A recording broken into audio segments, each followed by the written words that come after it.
Welcome to today's episode of The Heart of the Matter, where we're going to be talking about a very, very topical issue in Nigeria today. It's about unemployment and dealing with that. Scripturally, in 2 Thessalonians chapter 3, verse 10, we're told there's a command that, he that doesn't work shouldn't eat.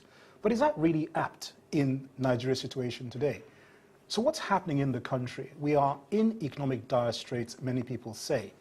We've seen inflation on the rise. We've seen oil prices collapse by over 50%. Government revenues fall also by about 70%. And when you look at the unemployment statistics coming out of the National Bureau of Statistics, today the unemployment rate is about 12.1%, which is approximately 60% much higher than it was a year ago, and equivalent to 4 million people additional on the list of unemployed. Now, Nigeria's total workforce is about 78.5 million people. And these statistics translate into something like 9.5 million people, again, on the unemployment list. And when you look at it from the youth employment perspective, the definition of youth employment, by the way, looking at the National Policy for Development, is people with 18 to 35 years of age out of work. This is a very, very difficult situation. So no surprise that most people will tell you there is no work. But today we have our special guests, HOTM and Folorunso Aliu, the co-authors of this very interesting book. So the first question I'd like to throw at you is, people are saying there is no work. But scanning this book, it's a book of hope. It's a book that tries to say there is work. Tell us, starting with you, Folorunso, where is this job or these jobs that people say aren't there? Thank you very much. I'd say these jobs are found in two major areas. One's the one that exists in and people are not even aware of because they don't have the knowledge, the skills, or the ability required. And the other place it exists is actually between the two ears, the ability to create based on the needs of your environment. Mm-hmm. Today, the average Nigerian would complain about the problems, which is okay to some extent. We all need to vent at some point. But it's important to bring whatever problems that is within your peripheral vision and bring it to the core. When problems are within your peripheral vision, somehow it tends to depress. It tends to make you tired and it wears you out. But when you bring it to the core or to the fore, the mind begins to change and say, in reality, what can I do? I mean, you're basically saying, don't duck the issue, face it head on? Absolutely. Okay. Face the issues. That way you begin to seek knowledge to solve the problem. And the human mind is unbelievably endowed. Mm-hmm. You shock yourself when you bring the problems to the fore. Your brain begins to think actively on how to solve the problem. That way you seek knowledge. From there you move to skills required. And once you get to the place of ability, you flow without having any issues with it. Now I go back to the first one. We're speaking to a friend of ours about 4 days ago in this same country. Mm-hmm. The company is trying to recruit 200 people. But they're having difficulty finding the right fit. Right now, 200 vacancies available. That they are having to look abroad to see how they can get expatriates in. That means that the expatriate quota would shoot up in the midst of unemployment. I need to throw this, maybe I'll throw it at an edge, because you are the co-author of this book.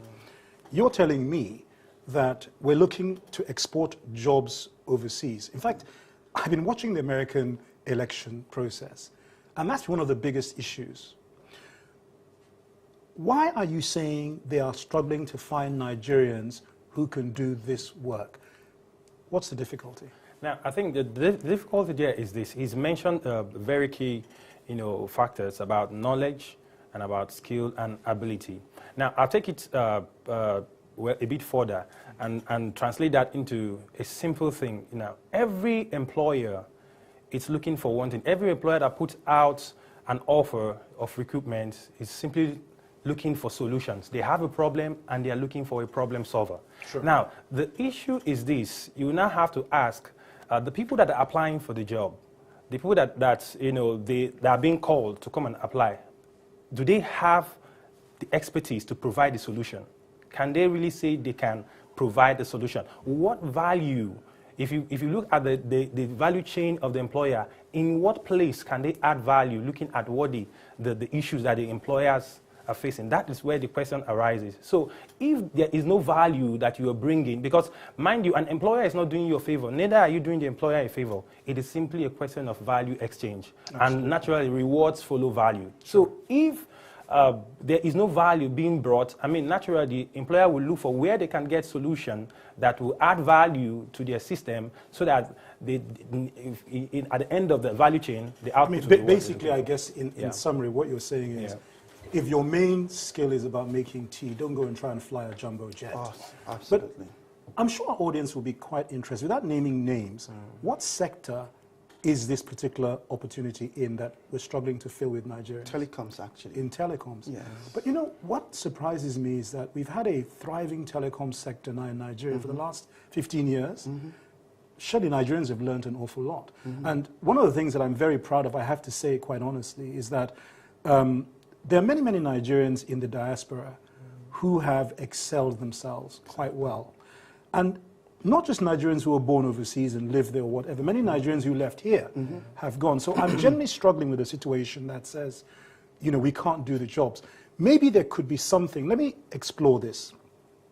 Because half the time when a job advert goes out, the whole world and their uncle, after all, with the kind of statistics we're looking at, they're going to look for the work anyway. But surely there should be some kind of pre-screening process. Should we maybe have employment agencies that help to headhunt or find the right people? Because I can't believe that they're not here in Nigeria. Okay. The problem is not necessarily that they don't have Nigerians that can do this work. Yes. The problem is most Nigerians that can do this work are already gainfully employed. Okay. So we have a huge gap of skills required, but the ability to fill the skill space or the vacancy is not really there. That now leads to, uncle, can you help me? Auntie, just give me the job. The issue is matching the skills with the required vacancy.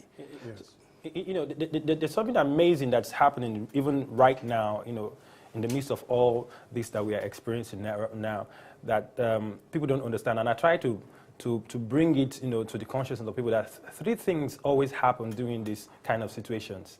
People get fired, people get retained, and in the midst of all this, people get hired. Yes.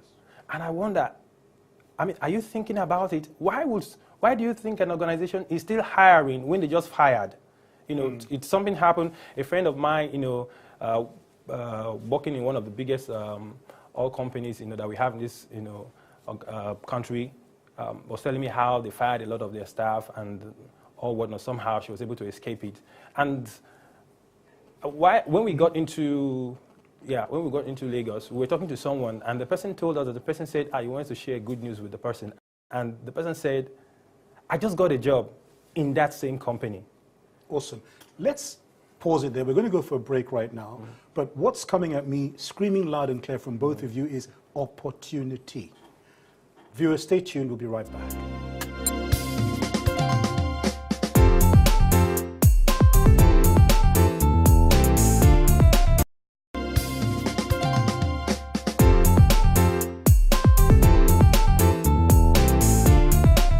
Welcome back to today's episode of Heart of the Matter, where we're speaking with our special guests, Folorunso Aliu and Anej Ekiotene, about the issue of unemployment. They've written this wonderful book, Vacancy, You're Urgently Needed. And when we went on the break, Anej was just talking about three critical things. Sometimes you see people get fired, they get retained, and others get recruited. And you talked about some people a bit confused why this happens. I look at it like a conveyor belt where companies are continuously recycling people. The fact is, if you don't have the right skills, you'll push some out and you look to fill them in, because it's all about creating value. And I guess, again, this is one of the key motivations behind this book. Aside from opportunity, which clearly from what you've said there is, I'm also hearing the word employability. Yes. Is that the problem, Folorunso? Tell us about that. Thank you very much. I left Lagos about 6 years ago. And before I left Lagos, I thought unemployment was the only problem. But when I did, I began to look into the environment and realized that unemployment is really it's closer to a symptom than being the problem. More of a problem is unemployability. Explain what that means. Exactly. The inability to be able to fill the vacancy is unemployability. I could have vacancy for 10 roles, and I have 110 people, and none of them can actually match the requirements for that vacancy on the table. They all should be described as unemployable people. But for that role. For that role. Because it almost sounds like a disease. And no, it we don't want people to think that they don't have the ability. They do have. Oh, they do. But maybe they're just not suited for that given role. Exactly. Okay. That's the beauty of Nigeria now. Things are bad. But underneath every rubble of sadness, of unemployment, is the ability to adapt and bring value from it. Now, I was doing some study on the etymology of the word education. The Greek etymology is from two root words, e and duko. E means to lead forth, and duko means from within. So it means that our education should actually teach you to lead forth solution from within.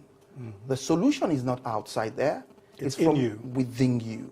It's seeing connections. When you see the problem, take a look at it properly, actively, ask questions. That way your brain begins to make the right connection, and then you can say, hey, I don't have the skills for this particular problem to solve this particular problem. And then, based on my makeup, my person, I am suited for this problem. And once you go at it, you get to do it much faster, you get to do it better, and you get to do it with finesse that stands you out. So going to school should not be about blending. Going to school should be about discovering the ability to bring out solutions from within. This brings something that is very important that we talked about in the book, is that going to school is not about getting a certificate, neither is it all about, that's like I said, blending, but going to school actually gets you into what is called learning mode. You actually went to school to learn how to learn. Okay. Now, there's a cycle that people break. Of course, where you have the situation where some people that have had jobs, they are fired. I believe that there's a cycle they've broken, because for an organization to be hiring when they are firing, it simply means that there is a particular skill, expertise, or ability that they're looking for. Now, somebody that they just fired was in that organization, and that person could have stepped up to the plate, but the person broke a cycle, which is a simple cycle we call the learning, earning, and yearning cycle. You start with learning, and then you earn, and then you yearn and learn more. Now, the person learned, earned, and then stopped. So once you stop, what you've done is that you've cut your ability to produce value and to provide immediate and relevant solutions. You may have been producing solutions, but right now, those solutions, can you say with the rate at which information and technology is getting obsolete, can you say you have the expertise for today? Now, this is important because it's about change. Yes. And, there's a statement that has been ascribed to Charles Darwin. Some say he never said it, but it's still very relevant, wherein it says that it's not the strongest species that survived, but those that are most adaptable to change. And what I hear you saying is, ladies and gentlemen, stay current. What was fantastic yesterday may not be what's necessary today or tomorrow. Very true, because the truth is that no employer pays you for your skill or experience. Yes. An employer is only willing to pay you for your experience as long as he or adds she value in the business. As long as he or she can use that experience to produce a product or a service today and in the future. Yes. So they may have been able to use your experience and skill to produce value today, but what about the future? If you are not yearning and preparing yourself for the future, when things like this happen, you find that you are out and they have to bring in somebody else. So, yeah, go ahead. Another thing is, I think it's unfortunate that things are the way they are, but I think it presents a very good opportunity for all of us as Nigerians. You find out that it gets to a stage, if you stay current and you get into that cycle, that you're actually better than any job you take, where the fear of getting fired no longer really occurs to you. That's where we need to get to. We're mindful that not everybody is there. So it's not an indictment on you. But the best time to start something is yesterday. The next best time is now.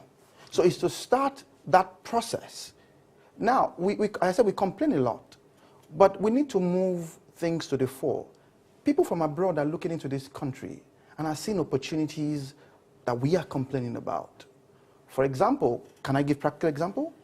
Sure. In the area of fish farming in Nigeria today, I know in Abuja a lot of people are into fish farming. Lagos, I haven't seen too many of that. I'm not saying they don't have, but I haven't seen too many of that. But Lagos consumes a lot more fish than most people. Now, you can actually start fish farming, but I found out that the fish feed is getting more scarce on a daily basis. Folorunso, it sounds to me like you're talking about reinventing oneself to deal with current and future needs. Absolutely. Let's hold it there for a moment because we're going to take a break. Audience, I hope you're finding this really, really interesting and already that you're picking up various and numerous pearls of wisdom and nuggets as well. Stay with us, we'll be right back.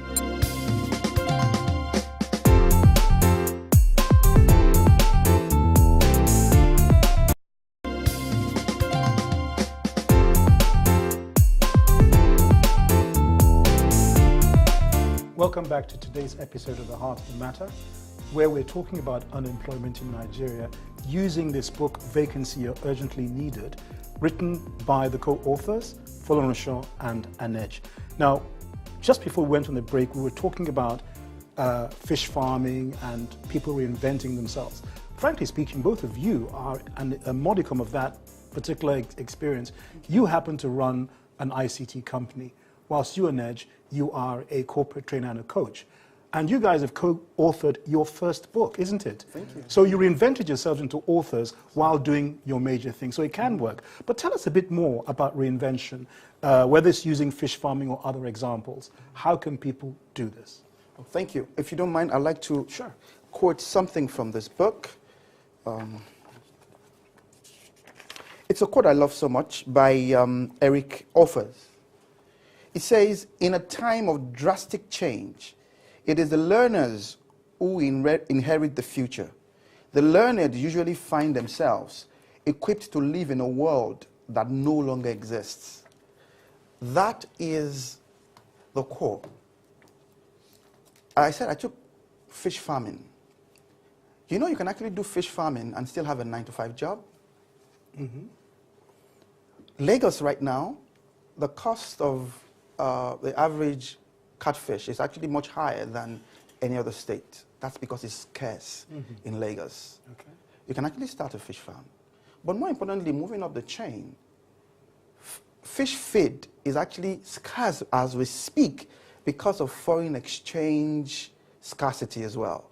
So what stops 4 or 5 people who just lost their jobs and are good friends, that had some money paid to them as retirement or payoff for letting them go, come together, do research, learn, and then put it together on a small scale, begin to meet needs.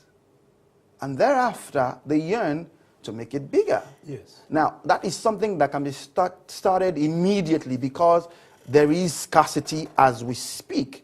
Now, by the time we have Forex abundant again, you would have created a name for yourself, especially if you do it right and you do it well and you don't cut corners. But actually, I'll tell you the thing here, you know, digressing slightly into the issue of foreign exchange.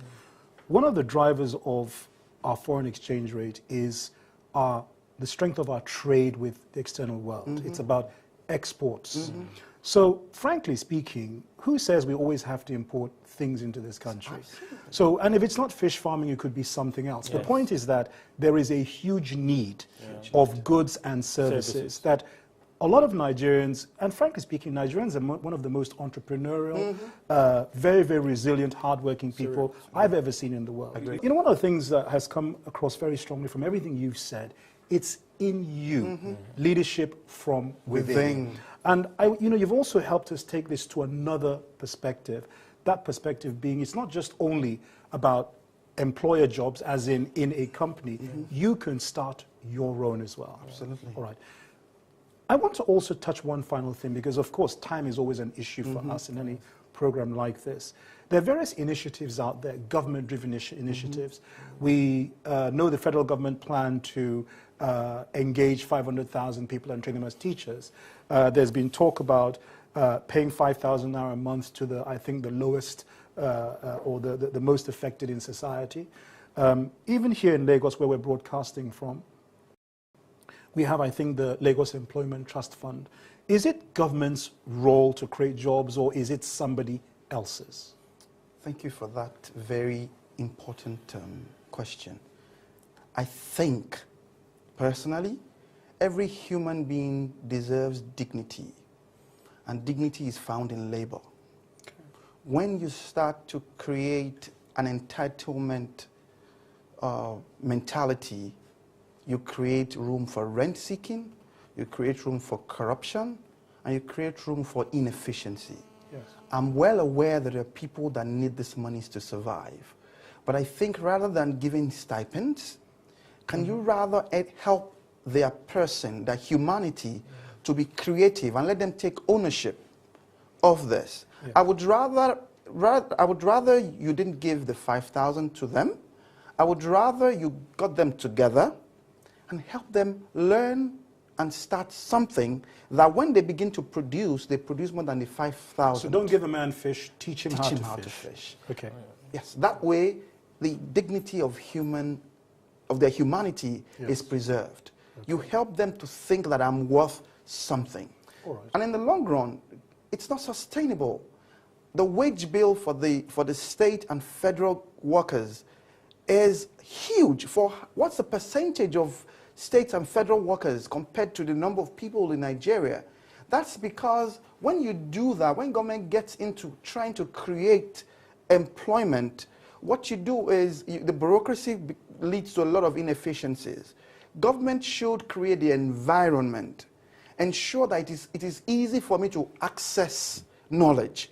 It's easy for me to access finance. It's easy for me to access mentorship. Yes. It's easy for me to do the work because policies are not too difficult. Yes. You've not put stumbling block on my way to doing the basic things. You're not destroying me with tax from day one of doing this job. Oh, by the way, tax is a very interesting thing which I think Nigerians need to pay, but we need to help to get them to pay. Well, of course, if you're not in work, if you're not running businesses, there's no income on which to pay taxes. Government is losing money. Because of time, I'm going to come to you, Anej, with one final question which we need to tackle in less than a minute. Education. You talked about employability, but you've given a totally different perspective on employability. But does education have anything to do with it today in Nigeria? The problem of unemployability cannot be spoken about without referring to our educational system. Sure. It's very, very important because for somebody to be employable, the person must have gone through a system where they have gained knowledge, acquired skills and abilities. But our educational system, I must say, is really nothing to write home about. I remember, back then when I attended a computer class, so the general course, I didn't see one computer. You can imagine that. There was no computer, and all we had to do was write. I was looking for, where's the computer? We were supposed to be doing computer basics. When people are, in quote, getting knowledge, but this knowledge cannot be turn into skill? Because skill, for you to say something has become a skill, that means there is a practicalization, Yes. where somebody can really say, yes, I can create something, I can produce something, I can combine things and come up with innovative solutions like we have, in the Western world and all that, So it's still back to you. I mean, look, whatever handicaps we have, what I've heard both you say is we should stop complaining, look within, lead from within, use all the tools available, reinvent yourself if you need to, but be adaptable to change. As usual, we try and end with a word of scripture just to bring together some of the key messages. And I want to read today from Jeremiah chapter 29, verses 11 to 13. It goes like this: "For I know what I have planned for you, says the Lord. I have plans to prosper you, not to harm you. I have plans to give you a future filled with hope. When you call out to me and come to me in prayer, I will hear your prayers. When you seek me in prayer and worship, you will find me available to you. If you seek me with all your heart and soul, I will make myself available to you, says the Lord." God does have something to do with this as well. He's not going to come down from heaven and do for you what you can do for yourself. And God has given each and every one of us talents and gifts with which we can do so much. And as we've heard from our guests today, Folorunso and Anej, it comes from within. It really comes from within. Go and have a look at the bookstores. I guess these books are in the bookstores. Latana Ventures. Okay. TRV, Terra Culture. Okay.